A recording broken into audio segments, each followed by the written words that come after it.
Hello दोस्तों, welcome to decode Indian. I hope आप सभी अच्छे हैं। तो जैसा कि आपको पता है कि जनवरी 2025 के कुछ आरबीआई सर्कुलर्स को ऑलरेडी हमने बहुत ही डिटेल वे में लेक्चर 1 के अंदर डिस्कस कर लिया है। अब आज के इस लेक्चर में हम क्या करने वाले हैं, तो आज के इस लेक्चर में हम जनवरी 2025 का जो रिमेनिंग आरबीआई सर्कुलर्स है उसको हम यहाँ पे देखने वाले हैं। ठीक है, तो चलिए शुरू करते हैं। तो ये हमारा लेक्चर 2 है। अगर आपको इस पर्टिकुलर लेक्चर का पीडीएफ चाहिए होगा तो वो भी आपको मिल जाएगा। टेलीग्राम चैनल का लिंक डिस्क्रिप्शन बॉक्स में दिया गया है, वहां से जाकर के आप इस लेक्चर का और आने वाला जितना भी लेक्चर है उसका पीडीएफ डाउनलोड कर सकते हैं। ओके, तो चलिए शुरू करते हैं बिना किसी डिले के। देखिए, यहाँ पे हमारे पास जो सर्कुलर है ये सर्कुलर 7 जनवरी 2025 का है। और ये जो पूरा सर्कुलर है ना, ये सर्कुलर है किस चीज से रिलेटेड, तो देखिए, भारत के अंदर जो डेट इंस्ट्रूमेंट्स होता है उसमें जो नॉन रेसिडेंट इन्वेस्टर्स के द्वारा इन्वेस्टमेंट किया जाता है ना, उसको लेकर के ये पूरा सर्कुलर है। तो यहाँ पे रिजर्व बैंक ऑफ इंडिया ने पूरा एक मास्टर डायरेक्शन इशू किया है। Master direction reserve bank of India non resident investments in debt instruments directions 2025। तो यहाँ पे आरबीआई ने ये पूरा मास्टर डायरेक्शन इशू किया है।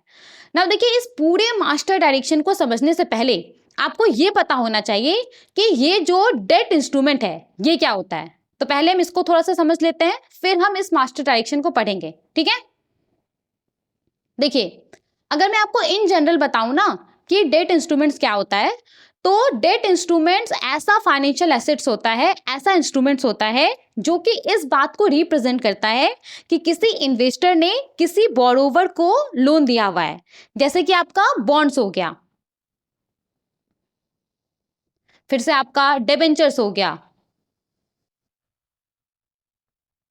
तो देखिए, जब आप बॉन्ड्स में इन्वेस्ट करते हैं, जब आप डिबेंचर्स में इन्वेस्ट करते हैं, तो एक तरीके से आप क्या कर रहे हैं, एक तरीके से आप गवर्नमेंट को, जो कंपनीज है उसको पैसा उधार पे दे रहे हैं। और फिर गवर्नमेंट कंपनीज आपका जो पैसा है उसको कैसे रीपे कर रहा है, इंटरेस्ट के साथ आपको रीपे कर रहा है, राइट।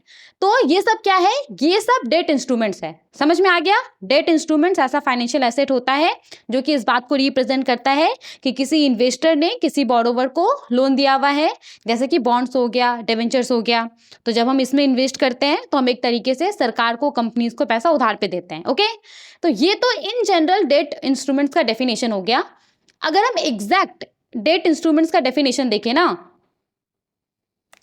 तो देखिए यहाँ पे foreign exchange management debt instruments regulations 2019 के अंदर जो डेट इंस्ट्रूमेंट्स है उसको डिफाइन किया गया है।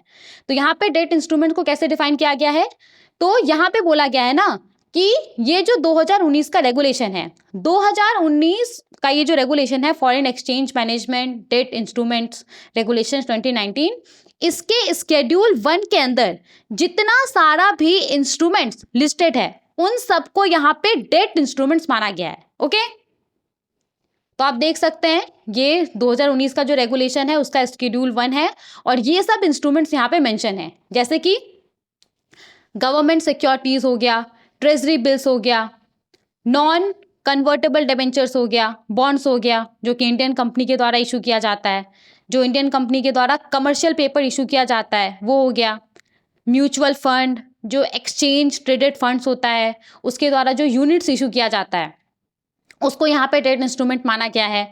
जो आपका एसेट रिकंस्ट्रक्शन कंपनीज होता है, एसेट रिकंस्ट्रक्शन कंपनीज के द्वारा जो सिक्योरिटीज रिसीट इशू किया जाता है वो हो गया। इसके अलावा बैंक्स के द्वारा जो डेट इंस्ट्रूमेंट इशू किया जाता है वो हो गया। क्रेडिट इनहेंस्ड बॉन्ड्स हो गया। इसके अलावा जो listed non convertible redeemable preference shares होता है वो हो गया, डिबेंचर्स हो गया।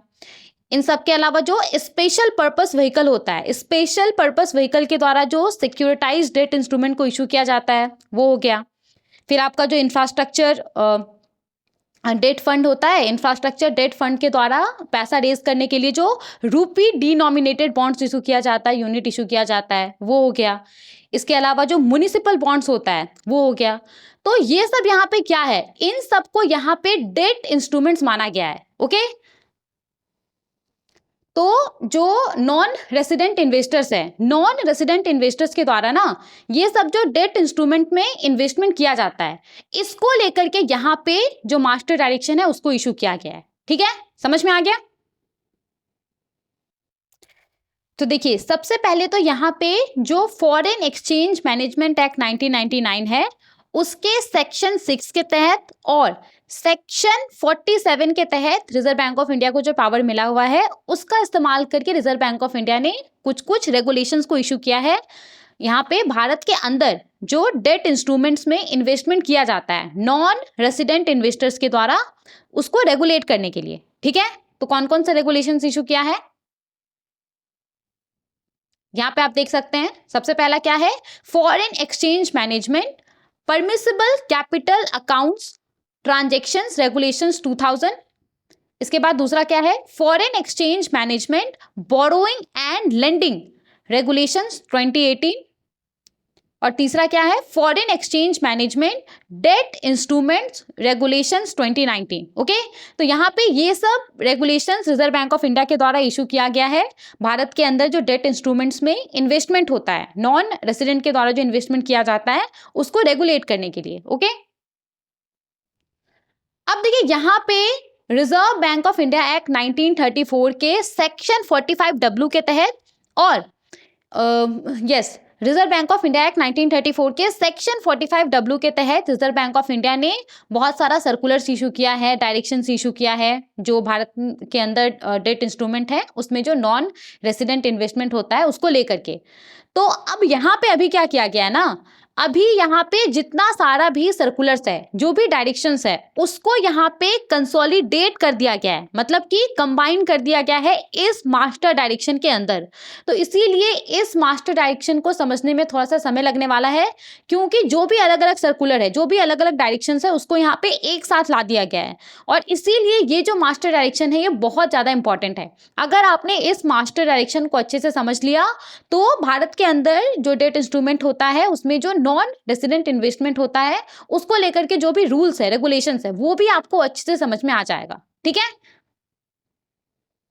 और यहाँ पे देखिए जितना सारा भी एडी कैटेगरी 1 बैंक्स है उसको बोला गया है कि वो इस मास्टर डायरेक्शन के बारे में जो भी इसका क्लाइंट है उसको इन्फॉर्म करेगा। ठीक है, और यहाँ पे ये जो मास्टर डायरेक्शन है इसको फॉरेन एक्सचेंज मैनेजमेंट एक्ट 1999 के सेक्शन 10 सबसेक्शन 4 के तहत और सेक्शन 11 सबसेक्शन 1 के तहत इशू किया गया है, और reserve bank of India act 1934 के सेक्शन 45W के तहत इशू किया गया है। ठीक है, समझ में आ गया? नाउ देखिए, अब यहाँ पे हम जो पूरा मास्टर डायरेक्शन है, master direction reserve bank of India non resident investment in debt instrument directions 2025, उसको हम पढ़ने वाले हैं। तो अभी से ये लेक्चर बहुत ही ज़्यादा इंपॉर्टेंट होने वाला है, तो बहुत ही ध्यान से चीज़ों को देखिएगा और समझिएगा। एंड डोंट वरी, अगर आपको कहीं पर भी समझ में नहीं आता है तो आप कमेंट कर सकते हैं, हम उसका रिप्लाई जरूर करेंगे। ठीक है, देखिए सबसे पहले तो जो भी डायरेक्शंस को अभी हम यहाँ पे पढ़ने वाले हैं वो कब से एप्लीकेबल होगा, तो यहाँ पे इफेक्टिव डेट के बारे में बताया जा रहा है। तो कब से एप्लीकेबल होगा, तो ये इमीडिएट इफेक्ट से एप्लीकेबल हो जाएगा। मतलब कि जिस डेट को मास्टर डायरेक्शन इशू किया गया है ना, उसी डेट से ये जितना सारा भी डायरेक्शंस है वो एप्लीकेबल हो जाएगा। ओके, नाउ अगर हम बात करें एप्लीकेबिलिटी का, मतलब कि किस तरह के ट्रांजेक्शन्स के ऊपर ये जो डायरेक्शन है वो एप्लीकेबल होगा, तो जो भी एलिजिबल नॉन रेसिडेंट्स है, डोंट वरी कौन कौन एलिजिबल नॉन रेसिडेंट है उसको हम पढ़ेंगे आगे। तो जो भी एलिजिबल नॉन रेसिडेंट है उसके द्वारा भारत में जो डेट इंस्ट्रूमेंट है उसके अंदर जितना सारा भी ट्रांजेक्शन्स किया जाता है ना, उन सब के ऊपर ये जो डायरेक्शंस है वो एप्लीकेबल होगा। ठीक है, समझ में आ गया ना? देखिए सबसे पहले यहाँ पे इन्वेस्टमेंट चैनल के बारे में बताया जा रहा है, मतलब कि कौन कौन सा वेज है जिसके थ्रू जो नॉन रेसिडेंट इन्वेस्टर्स है वो भारत के अंदर जो डेट इंस्ट्रूमेंट है उसमें इन्वेस्टमेंट कर सकता है।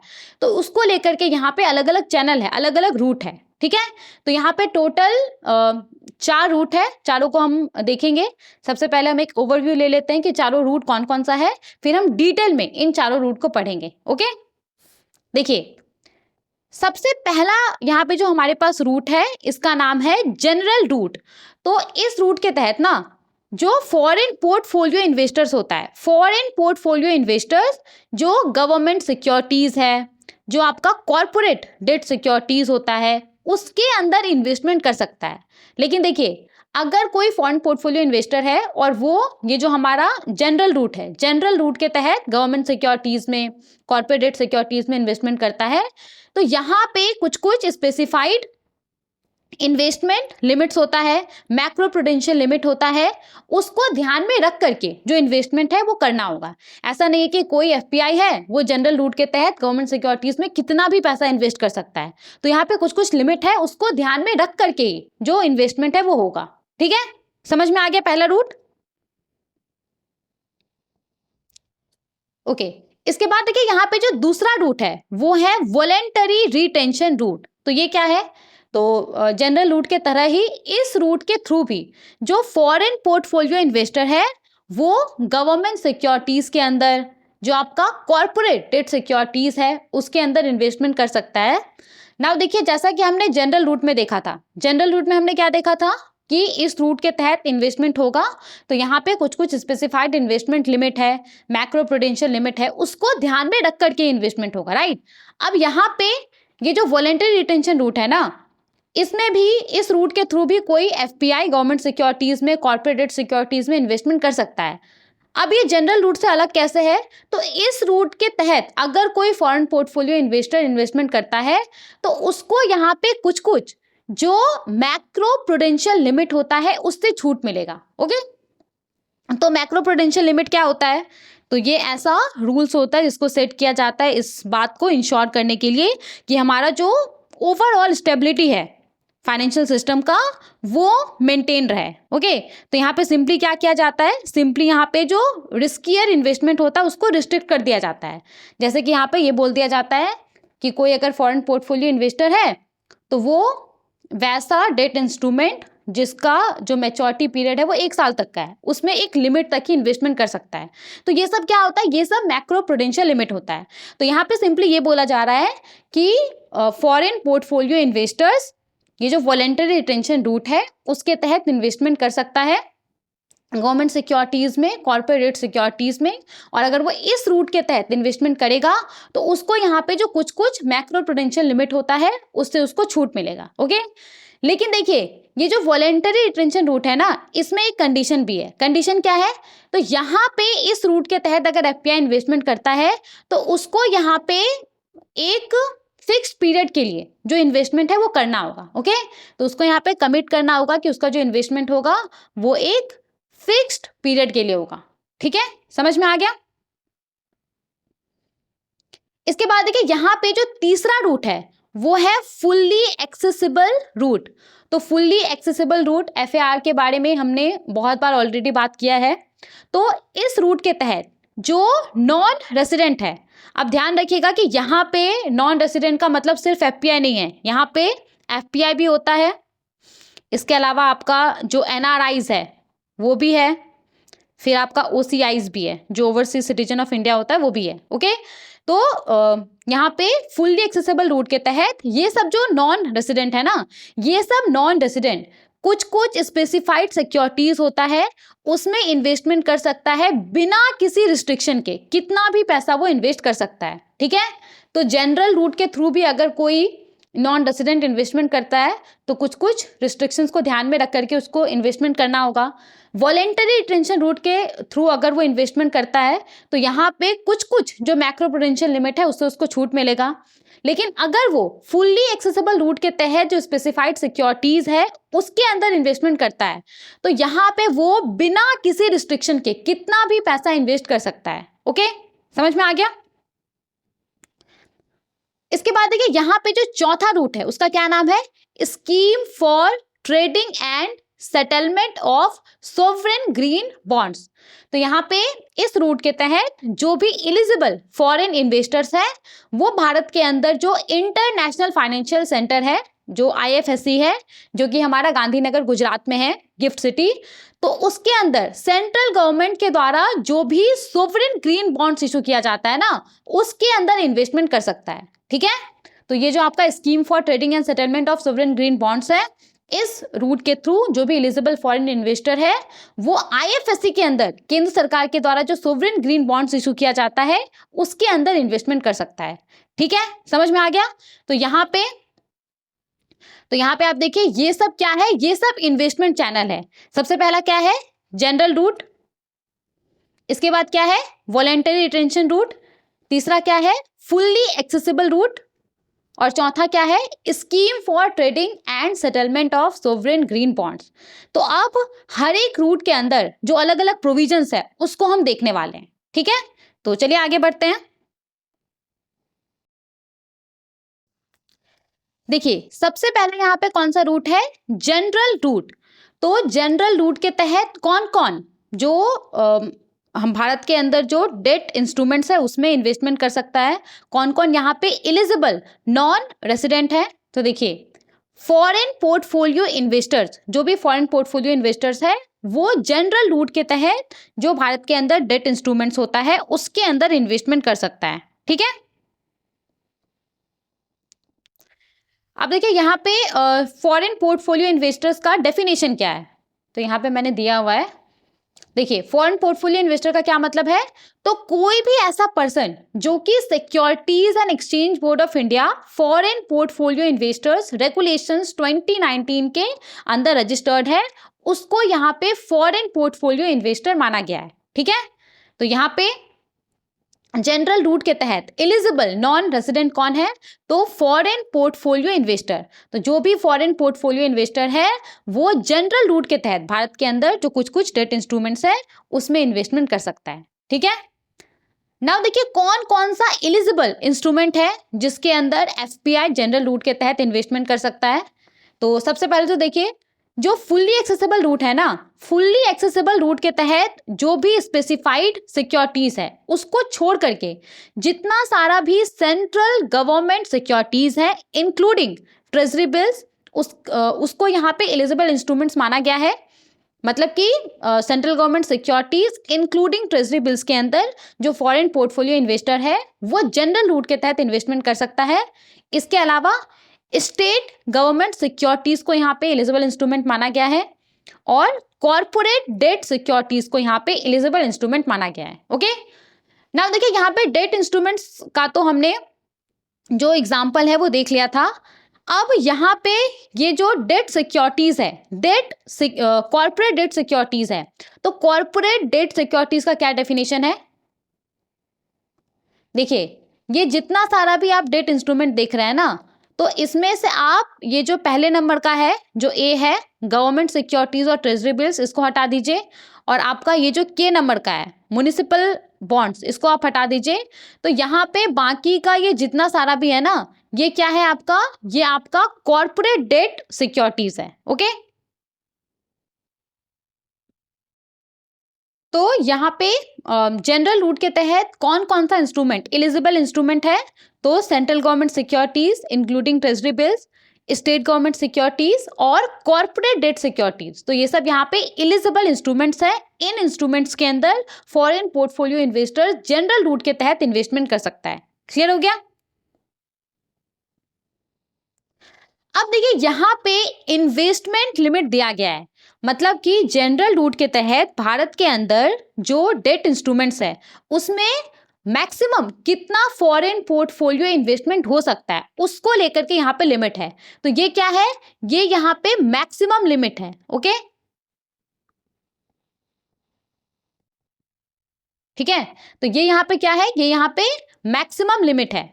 तो सेंट्रल गवर्नमेंट सिक्योरिटीज के लिए अलग लिमिट है, स्टेट गवर्नमेंट सिक्योरिटीज के लिए अलग लिमिट है और कॉर्पोरेट बॉन्ड्स के लिए अलग लिमिट है। तो तीनों को हम समझते हैं। देखिए सबसे पहले अगर हम सेंट्रल गवर्नमेंट सिक्योरिटीज के लिए जो लिमिट है उसके ऊपर ध्यान दें, तो फुल्ली एक्सेसिबल रूट के तहत जो भी स्पेसिफाइड सिक्योरिटीज होता है उसको छोड़ करके जो भी सेंट्रल गवर्नमेंट सिक्योरिटीज का आउटस्टैंडिंग स्टॉक है ना उसके 6% से ज्यादा फॉरेन पोर्टफोलियो इन्वेस्टर्स का इन्वेस्टमेंट नहीं होना चाहिए सेंट्रल गवर्नमेंट सिक्योरिटीज में। और ये हम ओवरऑल बात कर रहे हैं। ठीक है, तो इसको हम एक एग्जांपल से समझते हैं। तो जैसे कि मान लीजिए ना कि सेंट्रल गवर्नमेंट सिक्योरिटीज का जो आउटस्टैंडिंग स्टॉक है मान लीजिए कि वो 100 करोड़ का है। ओके, और यहाँ पे आउटस्टैंडिंग स्टॉक का क्या मतलब है, तो वैसा सेंट्रल गवर्नमेंट सिक्योरिटीज जिसको कि सरकार ने इशू किया हुआ है, सरकार ने इन्वेस्टर से पैसा ले लिया है और अभी तक सरकार ने इन्वेस्टर का पैसा नहीं लौटाया है, वो सेंट्रल गवर्नमेंट सिक्योरिटीज मैच्योर नहीं हुआ है, वो अभी तक एक्टिव है, तो उसका जो टोटल वैल्यू है वही क्या है, यहाँ पे आउटस्टैंडिंग स्टॉक है। तो मान लीजिए कि सेंट्रल गवर्नमेंट सिक्योरिटीज का जो आउटस्टैंडिंग स्टॉक है, वैसा सेंट्रल गवर्नमेंट सिक्योरिटीज जो कि अभी तक एक्टिव है, उसका जो टोटल वैल्यू है, मान लीजिए कि वो 100 करोड़ है, तो इसका 6% कितना हो गया, इसका 6% 6 करोड़ रुपीस हो गया, राइट। तो यहाँ पे क्या बोला जा रहा है, यहाँ पे बोला जा रहा है कि जनरल रूट के तहत जो सेंट्रल गवर्नमेंट सिक्योरिटीज है ना, उसके अंदर जो टोटल फॉरेन पोर्टफोलियो इन्वेस्टर्स का इन्वेस्टमेंट होगा वो 6 करोड़ रुपीस से ज्यादा नहीं होना चाहिए। ठीक है, समझ में आ गया। अब देखिए उसी प्रकार से यहाँ पे जो स्टेट गवर्नमेंट सिक्योरिटीज है उसके लिए लिमिट है। तो यहाँ पे क्या बोला जा रहा है कि स्टेट गवर्नमेंट सिक्योरिटीज का जो भी आउटस्टैंडिंग स्टॉक होगा उसका 2% से ज्यादा जो फॉरेन पोर्टफोलियो इन्वेस्टर्स का इन्वेस्टमेंट है वो नहीं होना चाहिए।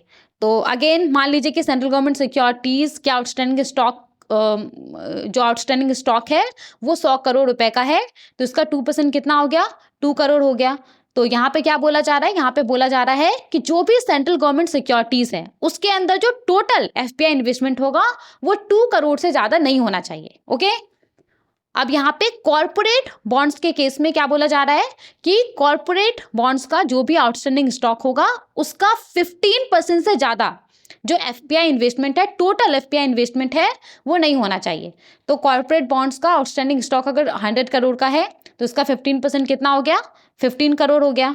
तो यहाँ पे कॉर्पोरेट बॉन्ड्स के अंदर जो टोटल एफपीआई इन्वेस्टमेंट होगा ना वो 15 करोड़ से ज्यादा नहीं होगा as per hour example. I hope आपको ये जो पूरा इन्वेस्टमेंट लिमिट है वो समझ में आ गया होगा। ओके, आगे बढ़ते हैं।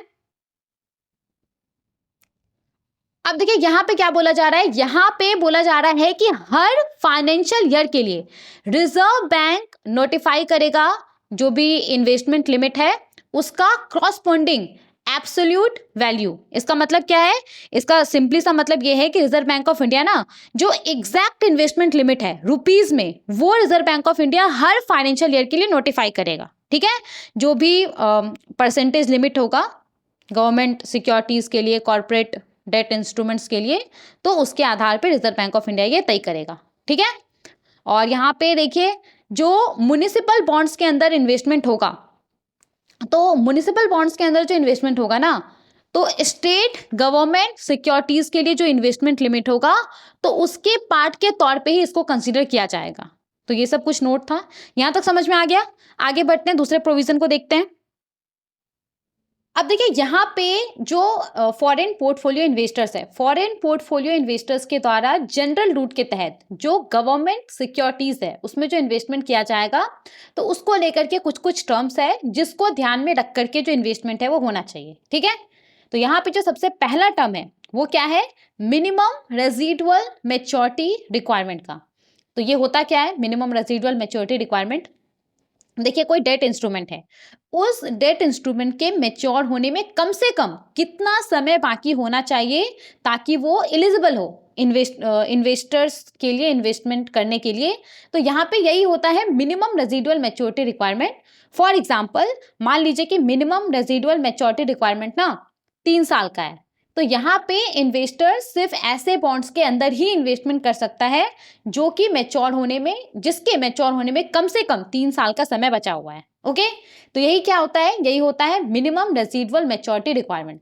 तो यहाँ पे क्या बोला जा रहा है, यहाँ पे बोला जा रहा है कोई foreign portfolio investor central government securities including treasury bills और स्टेट गवर्नमेंट सिक्योरिटीज के अंदर बिना किसी मिनिमम रेजिडुअल मैच्योरिटी रिक्वायरमेंट के इन्वेस्टमेंट कर सकता है।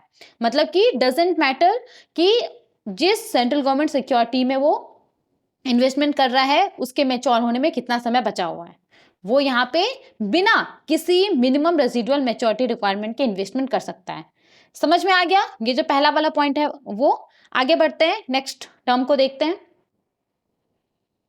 देखिए यहाँ पे जो कंडीशन है वो शॉर्ट टर्म इन्वेस्टमेंट लिमिट है।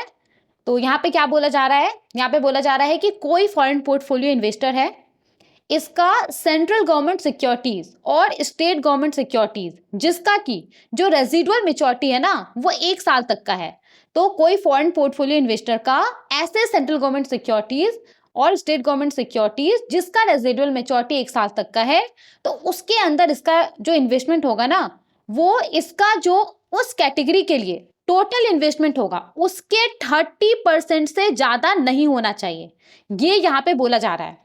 जैसे कि मान लीजिए एग्जाम्पल के लिए अगर हम बात करें तो मान लीजिए कि कोई फॉरेन पोर्टफोलियो इन्वेस्टर है और उसने ना सपोज कि सेंट्रल गवर्नमेंट सिक्योरिटीज है, इसके अंदर कोई फॉरेन पोर्टफोलियो इन्वेस्टर का जो इन्वेस्टमेंट है ना वो सपोज कि 100 करोड़ है, तो यहाँ पे क्या बोला जा रहा है ना कि वैसा सेंट्रल गवर्नमेंट सिक्योरिटीज जिसका मेच्योरिटी 1 साल तक का है, तो वैसे सेंट्रल गवर्नमेंट सिक्योरिटीज के अंदर इसका जो इन्वेस्टमेंट है वो इसका 30% से ज्यादा नहीं होना चाहिए, मतलब कि 30 करोड़ रुपीज से ज्यादा नहीं होना चाहिए। समझ में आ गया? क्लियर हो गया ये वाला पॉइंट? आगे बढ़ते हैं ना। अब देखिए यहाँ पे सिक्योरिटी वाइज लिमिट दिया गया है, तो कोई एक सिंगल जो सेंट्रल गवर्नमेंट सिक्योरिटीज होता है उसके अंदर टोटल फॉरेन पोर्टफोलियो इन्वेस्टर्स का इन्वेस्टमेंट कितना हो सकता है उसको लेकर के यहाँ पे प्रोविजन है।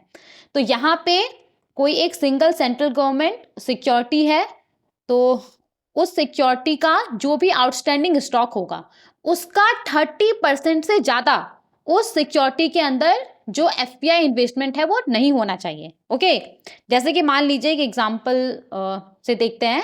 मान लीजिए कि सरकार ने सपोज कि 5 ईयर की मैच्योरिटी वाला जो बॉन्ड्स होता है वो सरकार ने इशू किया है 50,000 करोड़ रुपया रेज करने के लिए। ओके, सरकार ने इशू किया था। तो यहाँ पे क्या बोला जा रहा है कि किसी एक सिंगल सेंट्रल गवर्नमेंट सिक्योरिटी के अंदर जो टोटल एफपीआई इन्वेस्टमेंट होगा वो उस सिक्योरिटी का जो आउटस्टैंडिंग स्टॉक होगा उसका 30% से ज्यादा नहीं होना चाहिए। तो इसका यहाँ पे 30% कितना हो गया? 5 3 15, तो 15,000 करोड़ हो गया, राइट। तो यहाँ पे क्या बोला जा रहा है? यहाँ पे बोला जा रहा है कि ये जो पर्टिकुलर बॉन्ड है ना, इस बॉन्ड के अंदर जो टोटल एफपीआई इन्वेस्टमेंट होगा वो 15,000 करोड़ से ज्यादा नहीं होना चाहिए। समझ में आ गया? तो ये जो प्रोविजन है वो किस लिए है? इस बात को इंश्योर करने के लिए कि किसी सिंगल सेंट्रल गवर्नमेंट सिक्योरिटी के अंदर जो फॉरेन पोर्टफोलियो इन्वेस्टर है वो बहुत ज्यादा अपना पैसा ना लगा करके रखा हो। ओके, तो इस चीज को इंश्योर करने के लिए यहाँ पे ये प्रोविजन है। समझ में आ गया? अब देखिए यहाँ पे कंसेंट्रेशन लिमिट दिया गया है, मतलब कि कोई एक सिंगल फॉरेन पोर्टफोलियो इन्वेस्टर कितना इन्वेस्ट कर सकता है मैक्सिमम, उसको लेकर के यहाँ पे प्रोविजन है। तो ये काफी इंपॉर्टेंट है, इसको ध्यान से समझिएगा। देखिए यहाँ पे क्या बोला जा रहा है, कोई एक सिंगल फॉरेन पोर्टफोलियो इन्वेस्टर है including it's related FPI.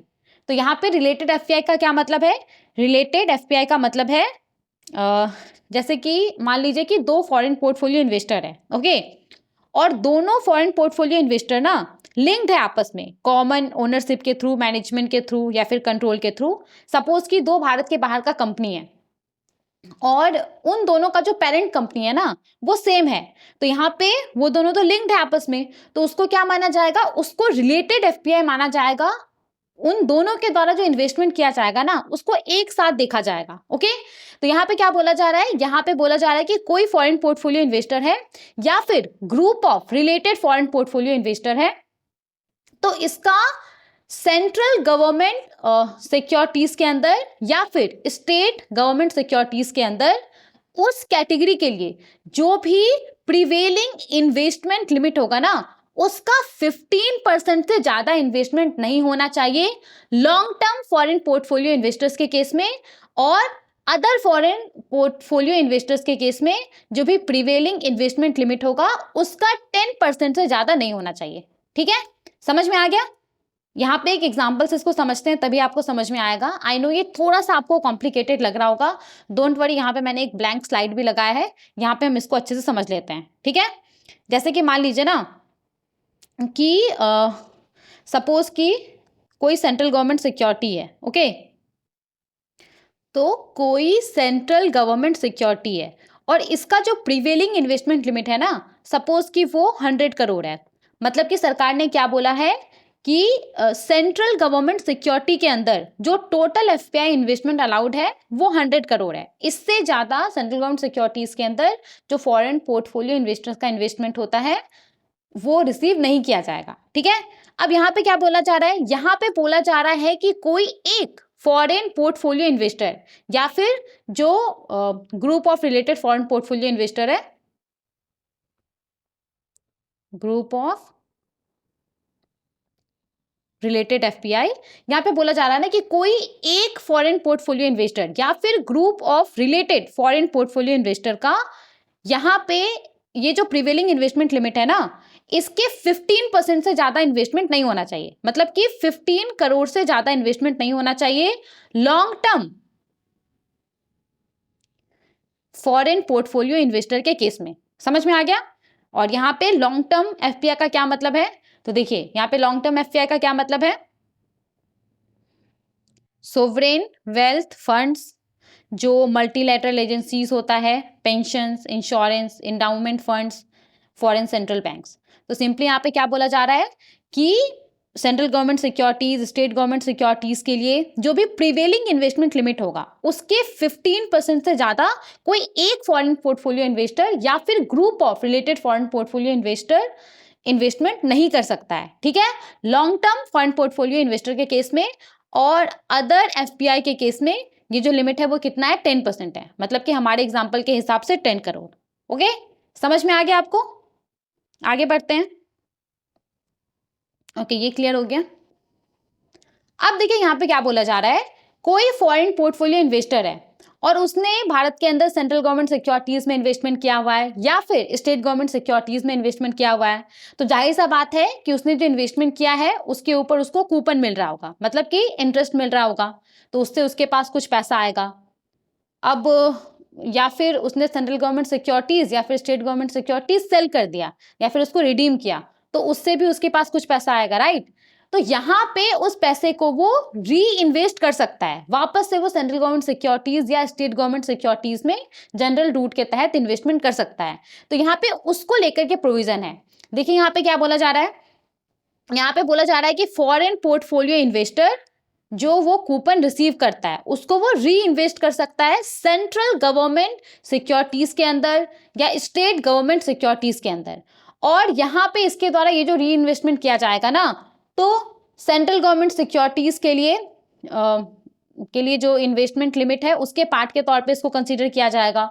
State government securities के अंदर जो इन्वेस्टमेंट होता है उसके लिए जो लिमिट है उसके पार्ट के तौर पे इसको कंसीडर किया जाएगा। ठीक है, समझ में आ गया? तो यहाँ पे देखिए हमने क्या देखा था, कूपन के बारे में देखा था। कोई फॉरेन पोर्टफोलियो इन्वेस्टर है और उसने इन्वेस्टमेंट किया हुआ है और उसको यहाँ पे कूपन मिल रहा है, मतलब कि इंटरेस्ट उसको मिल रहा है, तो उसको वो री इन्वेस्ट कर सकता है सेंट्रल गवर्नमेंट सिक्योरिटीज में, स्टेट गवर्नमेंट सिक्योरिटीज में।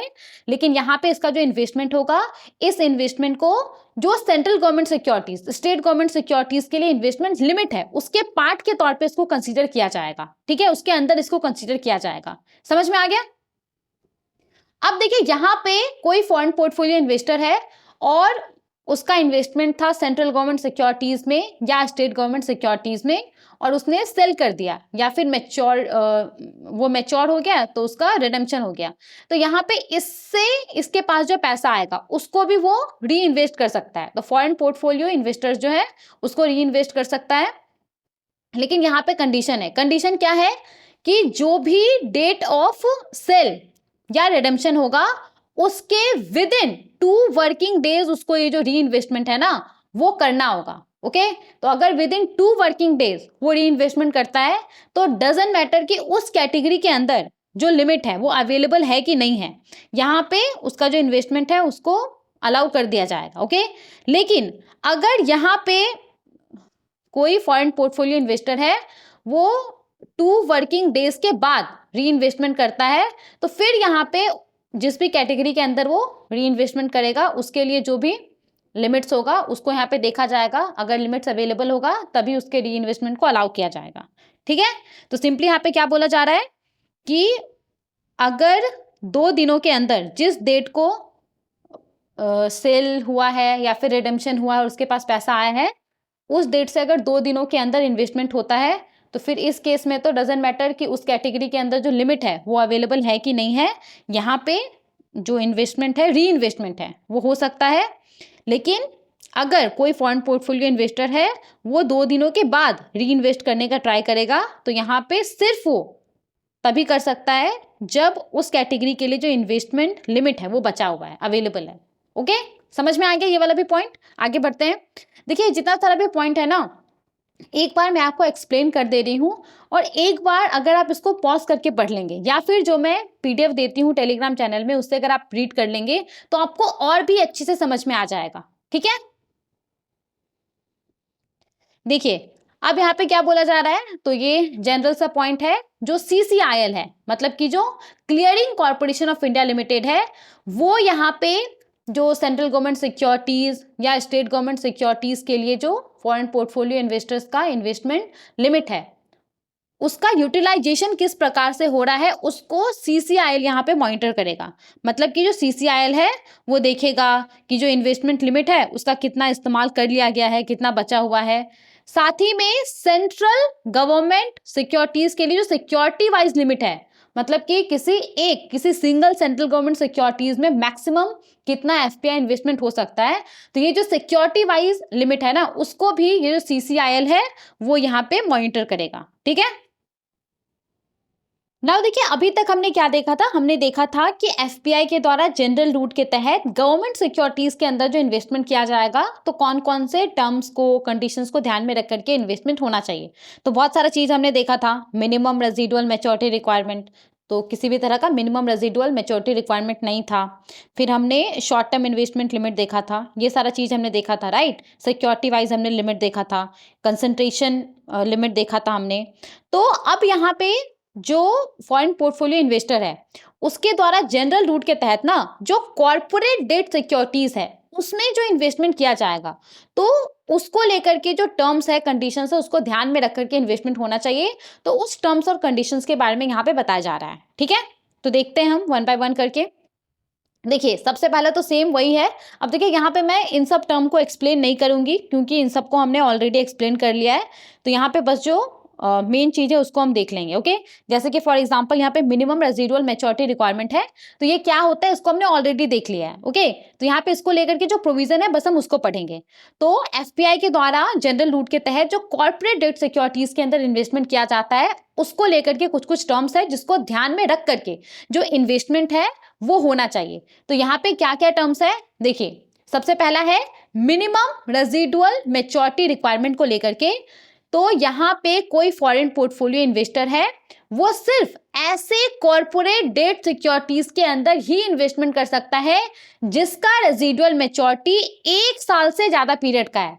तो कोई एफपीआई है, वो भारत के अंदर कोई कॉर्पोरेट डेट सिक्योरिटीज में इन्वेस्टमेंट करना चाहता है, तो उसको इंश्योर करना होगा कि जिस भी सिक्योरिटी के अंदर वो इन्वेस्टमेंट कर रहा है, उसका जो मैच्योरिटी पीरियड है वो 1 साल से ज्यादा का है। ओके, तो यहाँ पे मिनिमम रेजिडुअल मैच्योरिटी रिक्वायरमेंट कितना है, 1 ईयर है। ठीक है, मोर देन 1 ईयर है। ओके, नाउ देखिए यहाँ पे अब कोई फॉरेन पोर्टफोलियो इन्वेस्टर है, कोई फॉरेन पोर्टफोलियो इन्वेस्टर इन सब जो डेट इंस्ट्रूमेंट्स है उसके अंदर इन्वेस्टमेंट नहीं कर सकता है। जैसे कि देखिए सबसे पहला है यहाँ पे कॉर्पोरेट डेट सिक्योरिटीज, जिसके अंदर ऐसा प्रोविजन हो जिस प्रोविजन के अकॉर्डिंग उस कॉर्पोरेट डेट सिक्योरिटी को 1 साल के अंदर ही सेल किया जा सकता है। तो इस तरह का अगर कोई कॉर्पोरेट डेट सिक्योरिटी है ना, जिसमें एक ऐसा ऑप्शनैलिटी क्लॉज है जिसके तहत उस कॉर्पोरेट डेट सिक्योरिटी को 1 साल के अंदर ही सेल किया जा सकता है, तो इस तरह के कॉर्पोरेट डेट सिक्योरिटी में जो एफपीआई है वो इन्वेस्टमेंट नहीं कर सकता है। ठीक है, समझ में आ गया। इसके बाद देखिए ऐसा डेट म्यूचुअल फंड स्कीम जो जिसका जो मैच्योरिटी पीरियड है वो 1 साल से कम का है, तो उसके अंदर भी जो एफपीआई है वो इन्वेस्टमेंट नहीं कर सकता है। जो पार्टली पेड डेट इंस्ट्रूमेंट्स होता है उसके अंदर भी एफपीआई इन्वेस्टमेंट नहीं कर सकता है। पार्टली पेड डेट इंस्ट्रूमेंट्स क्या होता है, तो इसमें क्या होता है ना कि आपको अगर अभी इन्वेस्टमेंट करना है तो आपको पूरा पैसा अभी नहीं देना होगा, अभी आप कुछ पैसा देंगे और बाद में आप कुछ पैसा देंगे, तो ये होता है पार्टली पे डेट इंस्ट्रूमेंट। तो इसके अंदर जो एफपीआई है वो जनरल रूट के तहत इन्वेस्टमेंट नहीं कर सकता है, ठीक है। इसके बाद देखिए यहाँ पे एमोटाइज कॉर्पोरेट डेट इंस्ट्रूमेंट्स जिसका जो ड्यूरेशन है वो 1 साल तक का है, तो उसके अंदर भी इन्वेस्टमेंट नहीं किया जा सकता है। नाउ ये जो एमोटाइज्ड कॉर्पोरेट डेट इंस्ट्रूमेंट्स होता है, ये होता क्या है, देखिए ये ऐसा कॉर्पोरेट बॉन्ड्स या फिर लोन्स आप कह सकते हैं होता है ना, जहां पे जो प्रिंसिपल अमाउंट होता है, जो मेन अमाउंट होता है, जो इन्वेस्टमेंट का अमाउंट होता है, उसको ग्रेजुअली धीरे धीरे रीपे किया जाता है। इसमें ऐसा नहीं होता है कि आपने इन्वेस्टमेंट किया और मैच्योरिटी के समय में आपको पूरा पैसा लौटा दिया गया है। तो यहाँ पे जो प्रिंसिपल अमाउंट होता है वो धीरे धीरे आपको रीपे किया जाता है। तो हर बार जो आपको पेमेंट होगा ना, उसमें प्रिंसिपल अमाउंट भी शामिल रहता है और इंटरेस्ट भी शामिल रहता है। तो ये क्या होता है, ये होता है एमोटाइज कॉर्पोरेट डेट इंस्ट्रूमेंट्स। तो एमोटाइज्ड कॉर्पोरेट डेट इंस्ट्रूमेंट जिसका ड्यूरेशन 1 साल तक का है, तो यहाँ पे उसके अंदर भी जो एफपीआई है वो इन्वेस्टमेंट नहीं कर सकता है। समझ में आ गया। तो ये सब यहाँ पे ऐसा कॉर्पोरेट डेट सिक्योरिटीज है जिसके अंदर जो एफपीआई है वो इन्वेस्टमेंट नहीं कर सकता है। ओके, जनरल रूट के तहत आगे बढ़ते हैं। अब देखिए यहाँ पे शॉर्ट टर्म इन्वेस्टमेंट लिमिट दिया गया है। तो कोई फॉरेन पोर्टफोलियो इन्वेस्टर है तो उसका ऐसे कॉर्पोरेट डेट सिक्योरिटी जिसका मैच्योरिटी पीरियड 1 साल तक का है, तो उसके अंदर इसका इन्वेस्टमेंट, जो भी इसका टोटल इन्वेस्टमेंट होगा कॉर्पोरेट डेट सिक्योरिटीज के अंदर, उसके 30% से ज्यादा नहीं होना चाहिए। तो सिमिलर है, कोई फॉरेन पोर्टफोलियो इन्वेस्टर है, इसका कॉर्पोरेट डेट सिक्योरिटी के अंदर जो टोटल इन्वेस्टमेंट है वो अगर 100 करोड़ रुपीस का है, तो यहाँ पे इस बात को इंश्योर करना होगा कि वैसा कॉर्पोरेट डेट सिक्योरिटी जिसका मैच्योरिटी पीरियड 1 साल तक का है, उसके अंदर ये जो फॉरेन पोर्टफोलियो इन्वेस्टर है ना, उसका इन्वेस्टमेंट 30 करोड़ से ज्यादा ना हो। इस बात को यहाँ पे इंश्योर करना होगा। समझ में आ गया। आगे बढ़ते हैं। नाउ देखिए यहाँ पे इशू वाइज लिमिट दिया गया है। तो कोई फॉरेन पोर्टफोलियो इन्वेस्टर है including group of related foreign portfolio investor, तो यहां पे बोला जा रहा है कि किसी एक सिंगल कॉर्पोरेट डेट सिक्योरिटी का जो इश्यूएंस होता है, इसके अंदर इसका इन्वेस्टमेंट 50% से ज्यादा नहीं होना चाहिए, 50% से ज्यादा नहीं होना चाहिए। मान लीजिए कि कोई एक कंपनी है, उसने सपोज की 100 करोड़ रुपीज रेज करने के लिए जो कॉर्पोरेट बॉन्ड्स होता है वो इशू किया है। तो यहां पे क्या बोला जा रहा है कि कोई एक सिंगल एफपीआई या फिर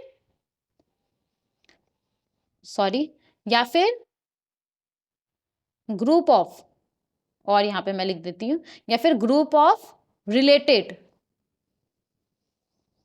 एफपीआई का जो इन्वेस्टमेंट होगा इस पर्टिकुलर इश्यूएंस के अंदर, वो 50 करोड़ से ज्यादा नहीं होना चाहिए। ठीक है, ये यहां पे बोला जा रहा है।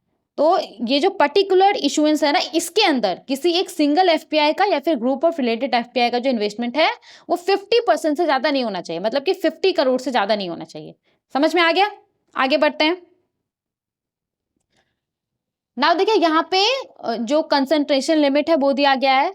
तो सेम जो गवर्नमेंट सिक्योरिटीज के लिए कंसंट्रेशन लिमिट है ना, सेम यहाँ पे भी वही है। यहाँ पे देखिए क्या बोला जा रहा है, कोई फॉरेन पोर्टफोलियो इन्वेस्टर या फिर रिलेटेड एफपीआई का जो कॉर्पोरेट डेट सिक्योरिटीज है उसके अंदर मैक्सिमम कितना इन्वेस्टमेंट हो सकता है। तो यहाँ पे हम किसी एक एफपीआई का बात कर रहे हैं या फिर ग्रुप ऑफ रिलेटेड एफपीआई का बात कर रहे हैं।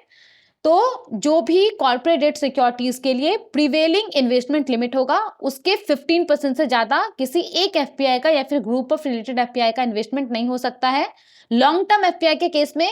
और अदर एफपीआई के केस में जो भी कॉर्पोरेट डेट सिक्योरिटीज के लिए जो भी प्रिवेलिंग इन्वेस्टमेंट लिमिट होगा उसके 10% से ज्यादा जो इन्वेस्टमेंट है वो नहीं हो सकता है। ठीक है, समझ में आ गया। जैसे कि मान लीजिए ना कि ये जो आपका कॉर्पोरेट डेट सिक्योरिटीज है उसके लिए जो प्रिवेलिंग इन्वेस्टमेंट लिमिट है वो 100 करोड़ रुपीस का है।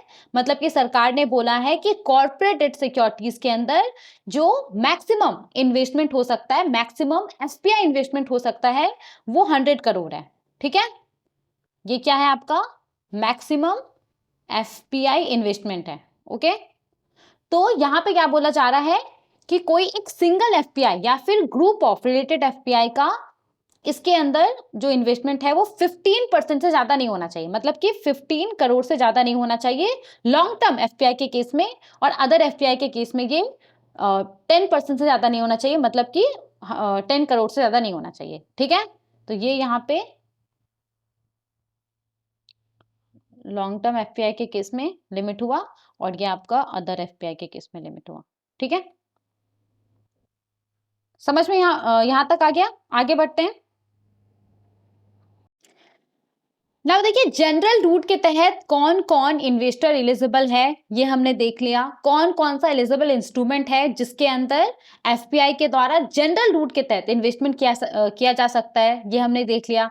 बहुत सारा हमने टर्म्स देखा, कंडीशंस देखा, जिसको ध्यान में रख करके जनरल रूट के तहत एफपीआई के द्वारा गवर्नमेंट सिक्योरिटीज में इन्वेस्टमेंट किया जाएगा। जो कॉर्पोरेट डेट सिक्योरिटीज है उसके अंदर इन्वेस्टमेंट किया जाता है। नाउ अब हम बात करने वाले हैं दूसरे रूट के बारे में, जिसका नाम क्या है? वॉलेंटरी रिटेंशन रूट, शॉर्ट में इसको हम VRR बोलते हैं। ठीक है, तो इस रूट के तहत किस तरीके से जो एफपीआई है उसके द्वारा इन्वेस्टमेंट किया जा सकता है उसको हम अभी डिटेल में समझने वाले हैं। ओके, तो चलिए शुरू करते हैं।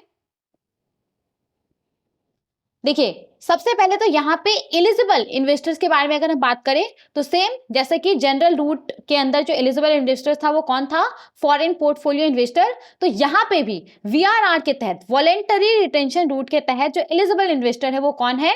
Foreign portfolio investor. Okay, now यहाँ पे अगर हम बात करें एलिजिबल इंस्ट्रूमेंट्स के बारे में, मतलब कि कौन कौन सा इंस्ट्रूमेंट्स है जिसके अंदर VRR के तहत जो ये एफपीआई है वो इन्वेस्टमेंट कर सकता है। तो यहाँ पे देखिए, जो foreign exchange management debt instruments regulations 2019 है, इसका जो स्केड्यूल 1 है, स्केड्यूल 1 के अंदर जितना सारा भी इंस्ट्रूमेंट है ना, उन सबको यहाँ पे एलिजिबल इंस्ट्रूमेंट्स माना गया है, एक्सेप्ट ये जो आपका डोमेस्टिक म्यूचुअल फंड्स और एक्सचेंज ट्रेडेड फंड्स का यूनिट्स होता है, जिसने की इक्विटी के अंदर, जिसका कि इक्विटी के अंदर 50% या फिर 50% से कम इन्वेस्टमेंट है। तो यहाँ पे इसको छोड़ करके जितना सारा भी ये आप डेट इंस्ट्रूमेंट देख रहे हैं ना, तो ये सब यहाँ पे एलिजिबल है इंस्ट्रूमेंट है वॉलेंटरी रिटेंशन रूट के तहत। तो इन सब इंस्ट्रूमेंट के अंदर जो ये आपका फॉरेन पोर्टफोलियो इन्वेस्टर है वो इन्वेस्टमेंट कर सकता है। ओके, और यहाँ पे जो पार्टली पेड डेट इंस्ट्रूमेंट्स होता है इसको भी छोड़ करके इसके अंदर भी जो एफपीआई है वो VRR के तहत इन्वेस्टमेंट नहीं कर सकता, ये एलिजिबल इंस्ट्रूमेंट नहीं है। ठीक है, समझ में आ गया? हालांकि देखिए, अगर कोई ऐसा एक्सचेंज ट्रेडेड फंड है ना जिसने कि सिर्फ, जिसका जो इन्वेस्टमेंट है वो सिर्फ डेट इंस्ट्रूमेंट्स के अंदर है, तो फिर यहाँ पे जो इन्वेस्टमेंट है वो किया जा सकता है एफपीआई के द्वारा VRR के तहत इन ETF में। ठीक है, समझ में आ गया? अब देखिए, यहाँ पे वॉलेंटरी रिटेंशन रूट के तहत जो एलिजिबल इंस्ट्रूमेंट्स का लिस्ट है उसके अंदर आपका रेपोज और रिवर्स रेपो भी शामिल है। तो अब ये क्या है? तो यहाँ पे सिंपली क्या बोला जा रहा है? सिंपली ये बोला जा रहा है कि वॉलेंटरी रिटेंशन रूट के तहत जो फॉरेन पोर्टफोलियो इन्वेस्टर है वो ये जो आपका रेपो ट्रांजेक्शन है उसके तहत फंड को बोरो कर सकता है, और ये जो रिवर्स रेपो ट्रांजेक्शन होता है उसके तहत फंड को लेंड कर सकता है। अब देखिए, रेपो ट्रांजैक्शन और रिवर्स रेपो ट्रांजैक्शन के बारे में हमने ऑलरेडी बहुत सारे लेक्चर्स में डिस्कस किया हुआ है। यहाँ पे अगर मैं आपको थोड़ा बताऊं तो रेपो ट्रांजैक्शन के तहत क्या होता है, इस कॉन्टेक्स्ट में मैं आपको बता रही हूँ। रेपो ट्रांजैक्शन के तहत क्या होता है, जो फॉरेन पोर्टफोलियो इन्वेस्टर है वो क्या करता है, फंड को बोरो करता है, जो सिक्योरिटीज है उसको सेल करके इस एग्रीमेंट के साथ कि वो उन सिक्योरिटीज को वापस से परचेज कर लेगा कुछ ज्यादा पैसा दे करके। ठीक है, और ये जो आपका रिवर्स रेपो ट्रांजैक्शन है इसमें क्या होता है, इसमें जो फॉरेन पोर्टफोलियो इन्वेस्टर है वो फंड को लेंड करता है, फंड को उधार पे देता है कुछ सिक्योरिटीज को बाय करके इस एग्रीमेंट के साथ कि उन सिक्योरिटीज को वापस से सेल कर देगा। ठीक है, तो यहाँ पे सिंपली आपको ये याद रखना है कि जो रेपो ट्रांजेक्शन्स है और जो रिवर्स रेपो ट्रांजेक्शन होता है वो भी एलिजिबल इंस्ट्रूमेंट के अंदर है, जो ये आपका वॉलेंटरी रिटेंशन रूट है उसके तहत। मतलब कि यहाँ पे वॉलेंटरी रिटेंशन रूट के तहत कोई फॉरेन पोर्टफोलियो इन्वेस्टर है वो ये जो आपका रेपो ट्रांजेक्शन है उसके तहत वो फंड को बोरो कर सकता है, और ये जो आपका रिवर्स रेपो ट्रांजेक्शन है उसके तहत वो फंड को लेंड कर सकता है। समझ में आ गया? लेकिन देखिए, यहाँ पे एक कंडीशन है। कंडीशन क्या है कि VRR के तहत जो कोई फॉरेन पोर्टफोलियो इन्वेस्टर होगा ना उसका जो टोटल इन्वेस्टमेंट होगा तो उसके 10% से ज़्यादा उसने जो भी रेपो ट्रांजेक्शन के तहत फंड बोरो किया होगा, लेंड किया होगा, वो नहीं होना चाहिए। एक एग्जांपल से अगर हम समझें तो मान लीजिए ना कि कोई फॉरेन पोर्टफोलियो इन्वेस्टर है और उसने वॉलेंटरी रिटेंशन रूट के तहत सपोज कि 1000 करोड़ रुपीस इन्वेस्ट किया है, ठीक है, वीआरआर के तहत। ओके, वीआरआर के तहत उसने 1000 करोड़ रुपीस इन्वेस्ट किया है। तो यहाँ पे क्या बोला जा रहा है कि उस फॉरेन पोर्टफोलियो इन्वेस्टर के द्वारा रेपो ट्रांजेक्शन्स के तहत या रिवर्स रेपो ट्रांजेक्शन्स के तहत जो भी फंड बोरो किया जाएगा, जो भी फंड लेंड किया जाएगा, तो वो इसके 10% से ज्यादा नहीं होना चाहिए। तो इसका 10% कितना हो गया? इसका 10% हो गया आपका 100 करोड़, राइट। तो यहाँ पे इसके द्वारा रेपो ट्रांजेक्शन्स के तहत जो भी फंड बोरो किया जाएगा, रिवर्स रेपो ट्रांजेक्शन्स के तहत जो भी फंड लेंड किया जाएगा, उन सबको मिला के 100 करोड़ से ज्यादा नहीं होना चाहिए। ठीक है, समझ में आ गया ये वाला? आगे बढ़ते हैं ना। देखिए यहाँ पे अब इन्वेस्टमेंट लिमिट के बारे में बताया गया है। मतलब कि जो वीआरआर है, वीआरआर के तहत जो डेट इंस्ट्रूमेंट्स है उसमें मैक्सिमम कितना एफपीआई इन्वेस्टमेंट अलाउड है, तो उसके बारे में यहाँ पे बताया गया है। तो यहाँ पे देखिए अमाउंट बता दिया गया है 2,50,000 करोड़ से ज्यादा जो एफपीआई इन्वेस्टमेंट है वीआरआर के तहत डेट इंस्ट्रूमेंट्स के अंदर, वो नहीं होना चाहिए। 2,50,000 करोड़ यहाँ पे इन्वेस्टमेंट लिमिट है, या फिर इससे ज्यादा अमाउंट जो भी रिजर्व बैंक ऑफ इंडिया के द्वारा नोटिफाई किया जाएगा ना। यहाँ पे देखिए ये जो आप इन्वेस्टमेंट लिमिट देख रहे हैं ना 2,50,000 करोड़ का, तो इस इन्वेस्टमेंट लिमिट को अगर आरबीआई चाहे तो वो एक या फिर एक से ज्यादा ट्रांचेस में भी इसको रिलीज कर सकता है। इसका मतलब क्या है? इसका मतलब ये है कि मान लीजिए कि रिजर्व बैंक ऑफ इंडिया ने ना एक बार में 1 लाख करोड़ रुपीस जो इन्वेस्टमेंट लिमिट है वो रिलीज कर दिया। मतलब कि पहले ट्रांच में आरबीआई ने बोला कि 1 लाख करोड़ रुपए तक का जो एफपीआई इन्वेस्टमेंट है वीआरआर के तहत डेट इंस्ट्रूमेंट में, वो हम एक्सेप्ट करेंगे। ओके, सेकेंड ट्रांच में फिर आरबीआई ने 75,000 करोड़ रुपीस का जो इन्वेस्टमेंट लिमिट है वो रिलीज कर दिया। फिर थर्ड ट्रांच में आरबीआई ने जो भी बचा हुआ था उसको आरबीआई ने रिलीज कर दिया। तो इस तरीके से यहाँ पे बोला जा रहा है कि ये जो इन्वेस्टमेंट लिमिट है इसको एक या फिर एक से ज्यादा ट्रांचेस में रिलीज किया जा सकता है। समझ में आ गया ये वाला पॉइंट? तो इन्वेस्टमेंट लिमिट कितना है? 2,50,000 करोड़, या फिर इससे ज्यादा भी हो सकता है जो भी रिजर्व बैंक ऑफ इंडिया के द्वारा नोटिफाई किया जाएगा। ठीक है, ये वाला पॉइंट क्लियर हो गया? आगे बढ़ते हैं। नाउ अब देखिए यहाँ पे ये जो इन्वेस्टमेंट लिमिट है ना, इसके एलोकेशन को लेकर के बोला जा रहा है। मतलब कि इस इन्वेस्टमेंट लिमिट को जो फॉरेन पोर्टफोलियो इन्वेस्टर्स है उनमें कैसे एलोकेट किया जाएगा उसको लेकर के यहाँ पे बोला जा रहा है। ठीक है, तो यहाँ पे क्या बोला जा रहा है कि ये जो आपका वीआरआर है, वीआरआर के तहत जो इन्वेस्टमेंट अमाउंट होगा उसको एफपीआई में कैसे एलोकेट किया जाएगा। तो first come first serve basis पे या फिर ऑक्शन मैकेनिज्म के थ्रू ऐसा होगा। तो जो first come first served basis है इसमें क्या होगा? इसमें सिंपली ये होगा कि जो भी पहले आता है उसको पहले मौका मिलेगा इन्वेस्टमेंट करने के लिए वीआरआर के तहत डेट इंस्ट्रूमेंट में, जब तक कि लिमिट पूरा नहीं हो जाता है। ओके, और अगर ऑक्शन मैकेनिज्म के थ्रू होता है तो इसमें क्या होगा?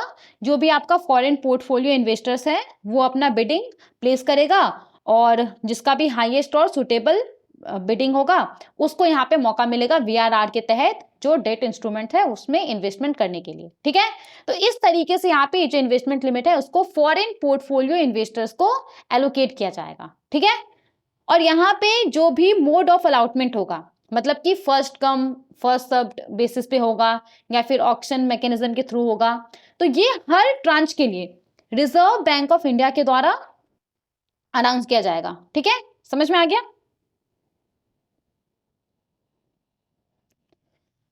नाउ देखिए अब यहाँ पे क्या बोला जा रहा है। यहाँ पे बोला जा रहा है कि कोई ऐसा केस जिस केस में जो अमाउंट ऑफर्ड है ना उससे ज्यादा जो फॉरेन पोर्टफोलियो इन्वेस्टर्स का डिमांड है वो रिसीव कर लिया गया है। मान लीजिए ना कि रिजर्व बैंक ऑफ इंडिया ने जो इन्वेस्टमेंट लिमिट है वो 1 लाख करोड़ रुपीस का रिलीज किया, लेकिन यहाँ पे फॉरेन पोर्टफोलियो इन्वेस्टर्स के तरफ से जो डिमांड आया है, जो रिक्वेस्ट आया है, वो सपोज कि इससे ज्यादा है। तो इस केस में यहाँ पे क्या बोला जा रहा है? इस केस में यहाँ पे बोला जा रहा है कि जो भी ईच अलॉटमेंट के लिए जो भी अमाउंट ऑफर्ड होगा ना, मतलब कि जो भी आपका टोटल इन्वेस्टमेंट, जो भी आपका अवेलेबल इन्वेस्टमेंट लिमिट होगा, उसके 50% से ज्यादा कोई एक सिंगल एफपीआई या फिर ग्रुप ऑफ एफपीआई इन्वेस्ट नहीं कर सकता है। जैसे कि मान लीजिए रिजर्व बैंक ऑफ इंडिया ने 10,000 करोड़ रुपीस अलाउ किया है, मान लीजिए आरबीआई ने 10,000 ही हम यहाँ पे कंसीडर करते हैं, ठीक है, तो सिंपल होगा।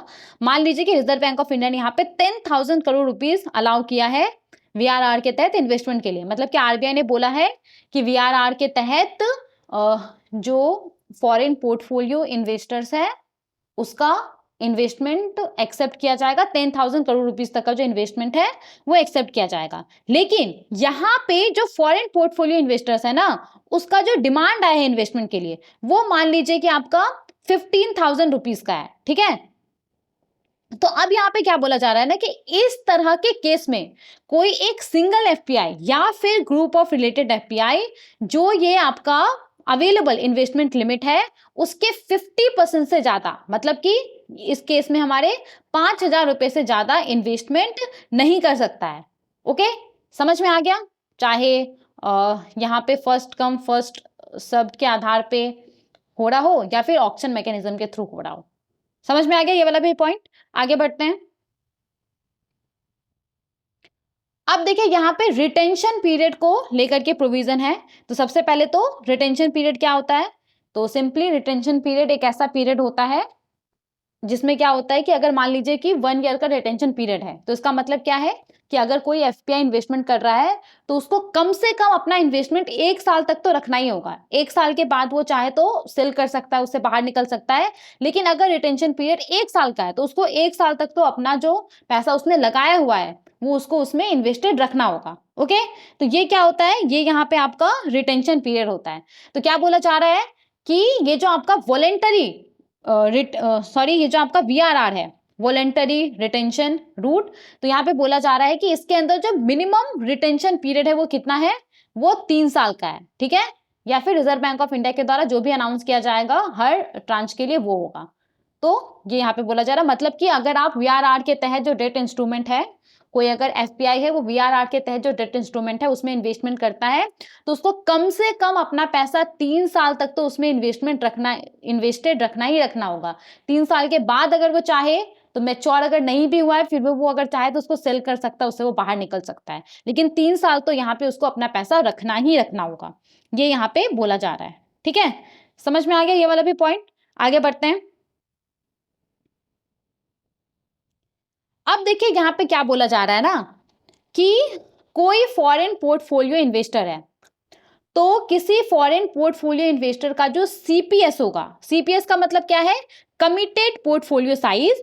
तो किसी फॉरेन पोर्टफोलियो इन्वेस्टर का जो कमिटेड पोर्टफोलियो साइज होगा ना उसका कम से कम 75% उसको इन्वेस्ट करना होगा जो डेट ऑफ अलॉटमेंट होगा, यानी कि जिस डेट को उसको जो इन्वेस्टमेंट लिमिट है वो असाइन किया गया है उसके 3 मंथ्स के अंदर। तो यहाँ पे इस प्रोविजन को समझने से पहले आपको ये जो सीपीएस है वो पता होना चाहिए, तो इसको हम देख लेते हैं। देखिए सीपीएस का मतलब यहाँ पे क्या है? Committed portfolio size. तो ये क्या होता है? तो कोई फॉरेन पोर्टफोलियो इन्वेस्टर के लिए ये जो आपका कमिटेड पोर्टफोलियो साइज होता है ना, ये क्या होता है? तो वॉलेंटरी रिटेंशन रूट के तहत उसको जो अमाउंट अलाउड किया जाता है ना, यही होता है आपका कमिटेड पोर्टफोलियो साइज। मतलब कि आप कह सकते हैं कि ये क्या होता है? ये इन्वेस्टमेंट लिमिट होता है। ठीक है, ये इन्वेस्टमेंट लिमिट होता है। यहाँ पे जो एफपीआई है ये एक ऐसा अमाउंट होता है जो कि एफपीआई ने कमिट किया होता है कि वो इन्वेस्ट करेगा और उसको एक सर्टेन पीरियड तक वो इन्वेस्टेड रखेगा। ठीक है, समझ में आ गया? तो यहाँ पे क्या बोला जा रहा है? यहाँ पे बोला जा रहा है कि कोई फॉरेन पोर्टफोलियो इन्वेस्टर है तो उसका जो भी सीपीएस होगा, मतलब कि जो भी उसका कमिटेड पोर्टफोलियो साइज होगा ना, तो उसका कम से कम 75% उसको इन्वेस्ट करना होगा। और कितने दिनों के अंदर उसको इन्वेस्ट करना होगा? तो जो भी डेट ऑफ अलॉटमेंट होगा, मतलब कि जिस दिन भी उसको जो इन्वेस्टमेंट लिमिट है वो असाइन किया गया होगा, तो उसके 3 महीने के अंदर, उसके 3 मंथ्स के अंदर उसको यहाँ पे कम से कम 75% जो भी कमिटेड पोर्टफोलियो साइज होगा, अगर कमिटेड पोर्टफोलियो साइज सपोज कि 1 लाख का है, तो कम से कम उसको 75,000 रुपीज यहाँ पे इन्वेस्ट करना ही करना होगा, ठीक है। और देखिए ऐसा नहीं है कि उसने अभी 75% कमिटेड पोर्टफोलियो साइज का इन्वेस्ट कर दिया और कल उसने विड्रॉ कर लिया, ऐसा नहीं है। यहाँ पे उसको जो भी उसका रिटेंशन पीरियड होगा, उस पूरे रिटेंशन पीरियड के दौरान उसको इंश्योर करना होगा कि कम से कम उसके कमिटेड पोर्टफोलियो साइज का 75% इन्वेस्टेड ही है, ठीक है। तो एक यहाँ पे ये प्रोविजन है। इसके बाद देखिए यहाँ पे क्या बोला जा रहा है, यहाँ पे बोला जा रहा है कि कोई फॉरेन पोर्टफोलियो इन्वेस्टर है, तो अगर वो चाहे तो वो अपनी मर्जी से जनरल रूट के तहत इसका जो इन्वेस्टमेंट है ना, उसको वो वीआरआर के अंदर ट्रांसफर कर सकता है, वॉलेंटरी रिटेंशन रूट के तहत ट्रांसफर कर सकता है, ठीक है। समझ में आ गया? आगे देखते हैं क्या प्रोविजन है।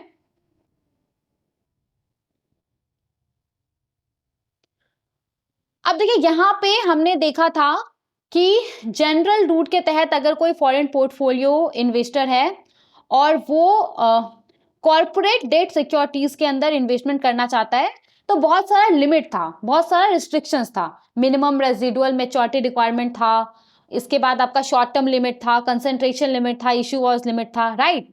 अब यहाँ पे देखिए, जैसा कि मैंने आपको बिगनिंग में ही बताया था कि अगर कोई एफपीआई है वो वीआरआर के तहत इन्वेस्टमेंट करता है, तो उसको कुछ कुछ जो इन्वेस्टमेंट लिमिट होता है, मैक्रो प्रूडेंशियल लिमिट होता है, उससे उसको छूट मिलेगा, राइट।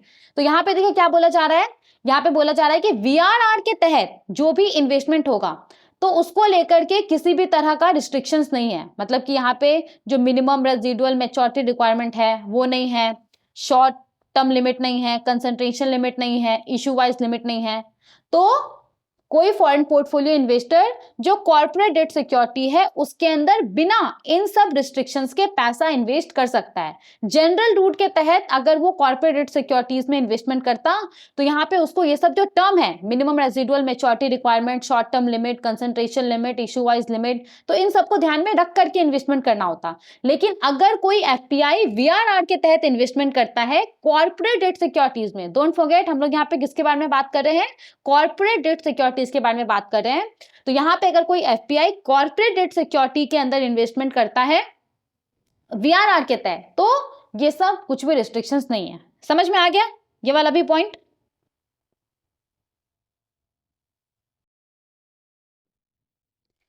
अब देखिए यहाँ पे कोई फॉरेन पोर्टफोलियो इन्वेस्टर है और उसने वॉलेंटरी रिटेंशन रूट के तहत जो इन्वेस्टमेंट होता है वो कर दिया। अब यहाँ पे वो इन्वेस्टमेंट से बाहर निकलना चाहता है, उसको वो सेल करना चाहता है, तो उसके लिए यहाँ पे एग्जिट प्रोविजंस है। तो कोई फॉरेन पोर्टफोलियो इन्वेस्टर है, वो जो भी रिटेंशन पीरियड है, कितने साल का था रिटेंशन पीरियड, 3 साल का था, राइट। तो यहाँ पे कोई फॉरेन पोर्टफोलियो इन्वेस्टर है, तो वो रिटेंशन पीरियड के अंत में अगर वो चाहे तो उसका जो भी पोर्टफोलियो है, जो भी उसका इन्वेस्टमेंट है, उसको वो लिक्विडेट कर सकता है, मतलब कि सेल कर सकता है और बाहर निकल सकता है। तो सबसे पहला ऑप्शन तो ये है। इसके बाद दूसरा ऑप्शन क्या है, रिटेंशन पीरियड के अंत में, मतलब कि 3 साल के अंत में वो जो उसका इन्वेस्टमेंट है उसको वो जनरल रूट में शिफ्ट कर सकता है, प्रोवाइडेड कि जनरल रूट के लिए जो लिमिट है वो अवेलेबल है, तभी वो ऐसा कर सकता है, ठीक है। इसके बाद देखिए यहाँ पे जो तीसरा ऑप्शन है वो क्या है, वो अपने इन्वेस्टमेंट को मैच्योरिटी तक होल्ड करके रख सकता है। रिटेंशन पीरियड खत्म होने वाला है और वो इन्वेस्टमेंट से बाहर नहीं आना चाहता है, तो वो चाहे तो मैच्योरिटी तक उसको होल्ड करके रख सकता है, या फिर रिटेंशन पीरियड खत्म हो चुका है उसके बाद वो चाहे कुछ दिनों के बाद तो उसको सेल कर सकता है, ठीक है। एक ये ऑप्शन है। इसके अलावा देखिए एक और ऑप्शन क्या है, अगर वो चाहे ना तो जो उसका रिटेंशन पीरियड है उसको वो बढ़ा सकता है। जैसे कि मान लीजिए कि हमारे मतलब हमने तो अभी देखा था 3 साल का रिटेंशन पीरियड था, तो मान लीजिए कि अभी वो खत्म होने वाला है, तो अगर एफपीआई चाहे तो उसको वो और 3 साल के लिए बढ़ा सकता है। लेकिन यहाँ पे उसका ये जो डिसीजन है इसके बारे में उसको जो भी कस्टोडियन होगा, इसका जो कस्टोडियन होगा, जो कि इसका जो फॉरेन पोर्टफोलियो इन्वेस्टमेंट होगा उसको मैनेज करता होगा, रेगुलेट करता होगा, तो उसको जो एफपीआई है उसको अपने कस्टोडियन को इस डिसीजन के बारे में पहले बताना होगा। जो भी उसका कमिटेड रिटेंशन पीरियड होगा उसके खत्म होने के पहले उसको कस्टोडियन को इन्फॉर्म करना होगा, और फिर जो कस्टोडियन है, कस्टोडियन यहाँ पे जो सीसीआईएल है, clearing corporation of India limited, उसको इसके बारे में रिपोर्ट करना होगा, ठीक है। समझ में आ गया?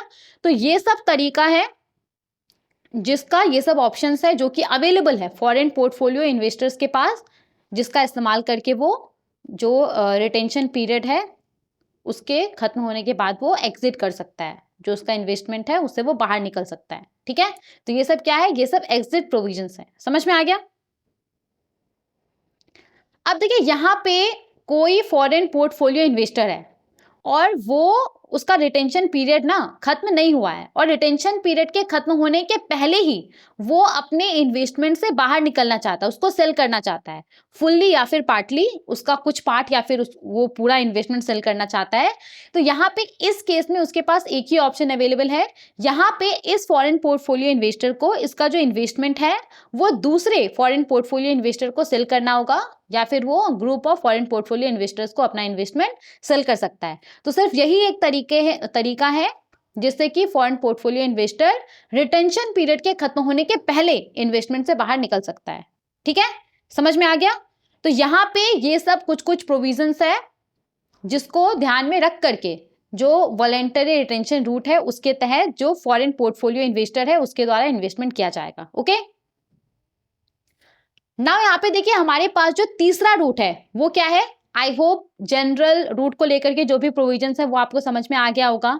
वॉलेंटरी रिटेंशन रूट के तहत जो भी प्रोविजंस है, वीआरआर के तहत जो भी प्रोविजंस है वो आपको समझ में आ गया होगा। नाउ अब हम यहाँ पे क्या बात करने वाले हैं, वेट अ सेकेंड।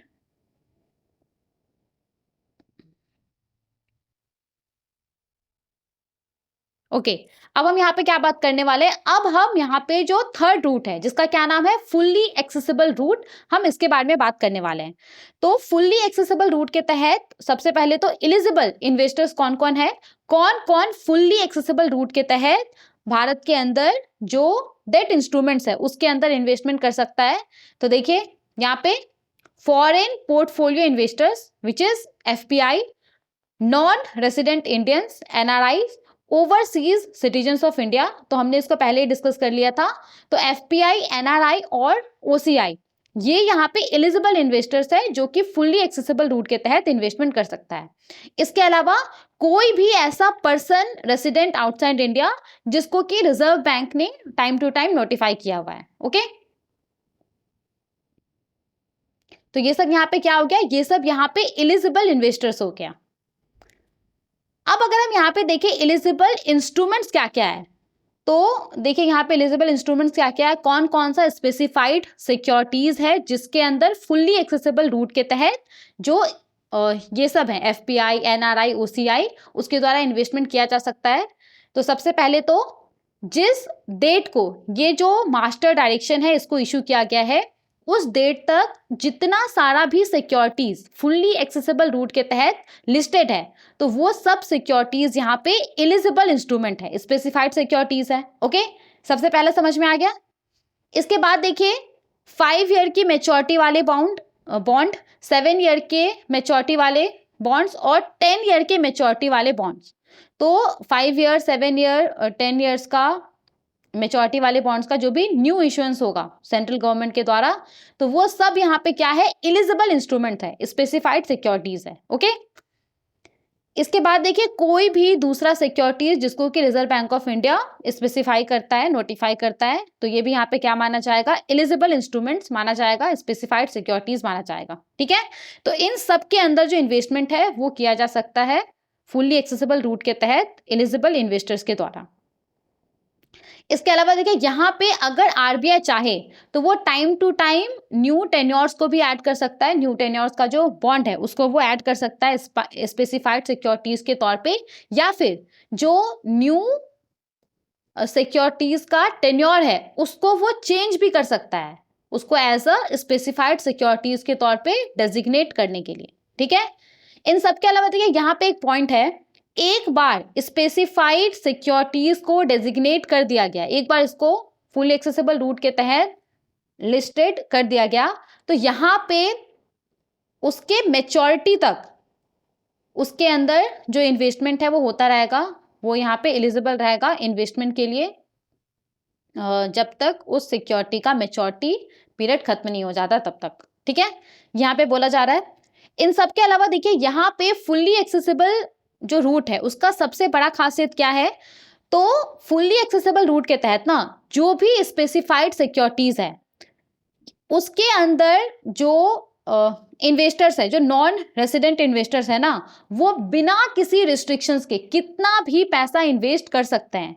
तो जनरल रूट के थ्रू अगर गवर्नमेंट सिक्योरिटीज में इन्वेस्टमेंट किया जाता है तो इसको लेकर के कुछ कुछ क्या है, इन्वेस्टमेंट लिमिट है, जो मैक्रो प्रूडेंशियल लिमिट होता है वो है। लेकिन अगर कोई नॉन रेसिडेंट इन्वेस्टर है, चाहे एफपीआई है या फिर एनआरआई है या फिर ओसीआई है या फिर कोई भी ऐसा पर्सन रेसिडेंट आउटसाइड इंडिया है जिसको कि आरबीआई ने नोटिफाई किया हुआ है, तो यहाँ पे आरबीआई ने स्पेसिफाई किया हुआ है, तो यहाँ पे वो फुल्ली एक्सेसिबल रूट के तहत जो भी स्पेसिफाइड सिक्योरिटीज है उसके अंदर बिना किसी रिस्ट्रिक्शंस के कितना भी पैसा इन्वेस्ट कर सकता है। ओके, तो फुल्ली एक्सेसिबल रूट का सबसे बड़ा खासियत यही है। ना देखिए यहाँ पे जो फोर्थ रूट है उसका नाम क्या है। आई होप आपको जो थर्ड रूट को हमने यहाँ पे डिस्कस किया वो समझ में आ गया होगा। और ये वैसे भी जो रेगुलर आरबीआई सर्कुलर्स का लेक्चर्स आता है उसमें बहुत बार हमने ये जो आपका फुल एक्सेसिबल रूट है उसको डिस्कस किया हुआ है। ओके, तो इसमें ज़्यादा कुछ था नहीं, ये सिंपल सा था। आई होप आपको समझ में आ गया होगा। बस एलिजिबल इन्वेस्टर्स के बारे में दिया गया है, एलिजिबल इंस्ट्रूमेंट्स के बारे में दिया गया है, ठीक है।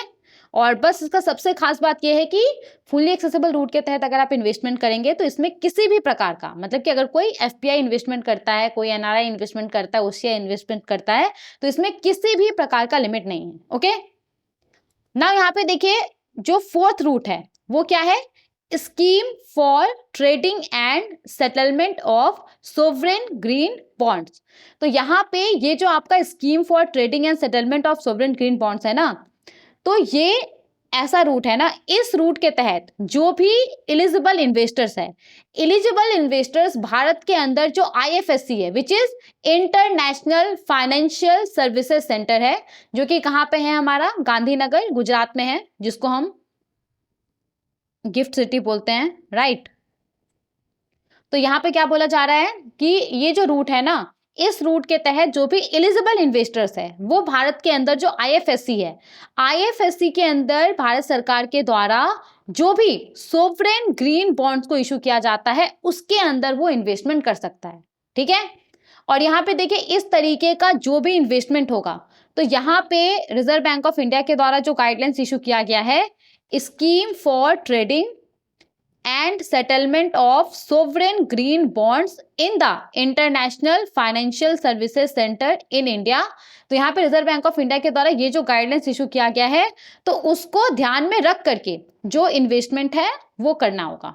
ओके, समझ में आ गया।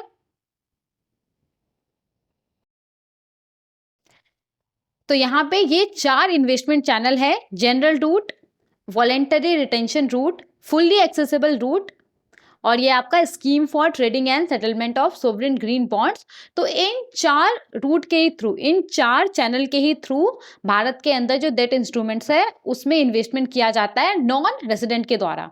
और यहाँ पे इन्हीं सब जितने सारे भी टर्म्स को, कंडीशंस को हमने पढ़ा है, जो भी प्रोविजंस को हमने पढ़ा है, तो इन्हीं प्रोविजंस के तहत जो भी डेट इंस्ट्रूमेंट के अंदर नॉन रेसिडेंट के द्वारा इन्वेस्टमेंट होता है उसको रेगुलेट किया जाता है। ओके, तो जो भी इंपॉर्टेंट पॉइंट था उसको मैंने डिस्कस कर लिया है। देखिए यहाँ पे ये जो scheme for trading and settlement of sovereign green bonds है, इसको लेकर के आरबीआई का प्रॉपर एक सर्कुलर है अगस्त मंथ का, अगस्त 2024 का। तो आई डोंट नो कि मैंने उसको अगस्त वाले आरबीआई सर्कुलर्स में डिस्कस किया है कि नहीं किया है।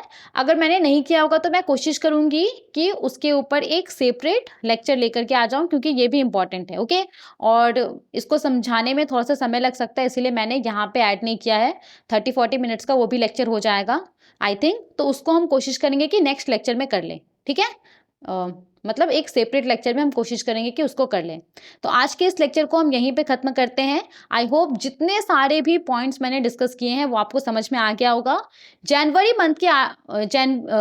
मंथ का कुछ आरबीआई सर्कुलर बचा हुआ है, 3-4 आरबीआई सर्कुलर्स बचा हुआ है, तो मैं कोशिश करूंगी कि उसको भी जल्द से जल्द एक सेपरेट लेक्चर में कवर कर लूँ। Okay, thank you so much for watching. I hope आपको ये लेक्चर इन्फॉर्मेटिव लगा होगा। Thank you so much for watching.